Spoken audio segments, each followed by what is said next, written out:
সোনার কলস?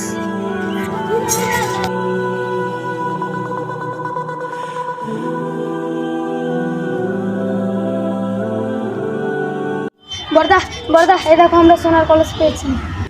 এত ধন দিয়ে তো আমরা বড় লোক হয়ে যাবো। না না, এগুলো আমাদের নয়।